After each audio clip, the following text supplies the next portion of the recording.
Motivational story आखिरी प्रयास। एक समय की बात है, एक राज्य में एक प्रतापी राजा राज्य करता था। एक दिन उसके दरबार में एक विदेशी आगंतुक आया और उसने राजा को एक सुंदर पत्थर उपहार स्वरूप प्रदान किया। राजा वह पत्थर देखकर बहुत प्रसन्न हुआ। उसने उस पत्थर से भगवान विष्णु की प्रतिमा का निर्माण कर उससे राज्य के मंदिर स्थापित करने का निर्णय लिया और प्रतिमा निर्माण का कार्य राज्य के महामंत्री को सौंप दिया।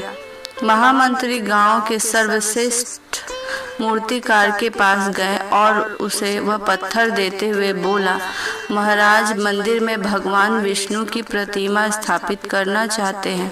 7 दिवस के भीतर इस पत्थर से भगवान विष्णु की प्रतिमा तैयार कर राजमहल पहुंचा देना। इसके लिए तुम्हें 50 स्वर्ण मुद्राएं दी जाएंगी।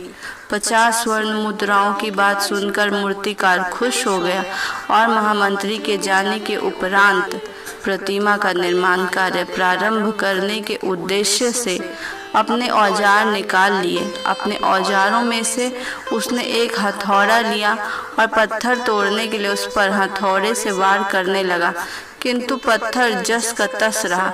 मूर्तिकार ने हथौड़े के कई वार पत्थर पर किए, किंतु पत्थर नहीं टूटा। 50 बार प्रयास करने के उपरांत मूर्तिकार ने अंतिम बार प्रयास करने के उद्देश्य से हथौड़ा उठाया, किंतु यह सोचकर हथौड़े पर प्रहार करने के पूर्व ही उसने हाथ खींच लिया कि जब 50 बार वार करने से पत्थर नहीं टूटा तो अब क्या टूटेगा।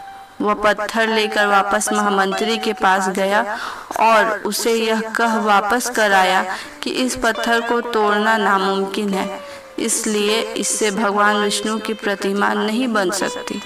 महामंत्री को राजा का आदेश हर स्थिति में पूर्ण करना था, इसलिए उसने भगवान विष्णु की प्रतिमा निर्मित करने का कार्य गांव के एक साधारण से मूर्तिकार को सौंप दिया। पत्थर लेकर मूर्तिकार ने महामंत्री के सामने ही उस पर हथौड़े से प्रहार किया और वह पत्थर एक बार में ही टूट गया। पत्थर टूटने के बाद मूर्तिकार प्रतिमा बनाने में जुट गया। इधर महामंत्री सोचने लगा कि काश पहले मूर्तिकार ने एक अंतिम प्रयास और कर लिया होता तो सफल हो गया होता और 50 स्वर्ण मुद्राओं का हकदार बनता।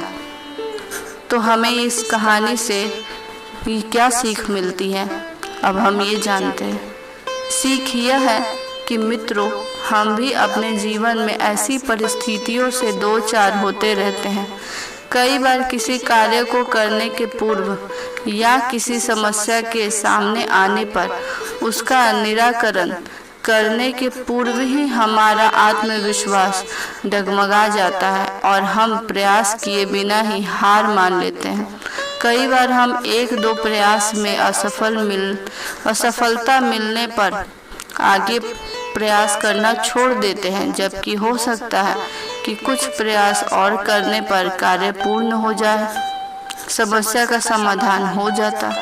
यदि जीवन में सफलता प्राप्त करनी है तो बार बार असफलता हाथ लगने पर भी तब तक प्रयास करना नहीं छोड़ना चाहिए जब तक सफलता नहीं मिल जाती। क्या पता जिस प्रयास को करने के पूर्व हम हाथ खींच लें वही हमारा अंतिम प्रयास हो और उसमें हमें कामयाबी प्राप्त हो।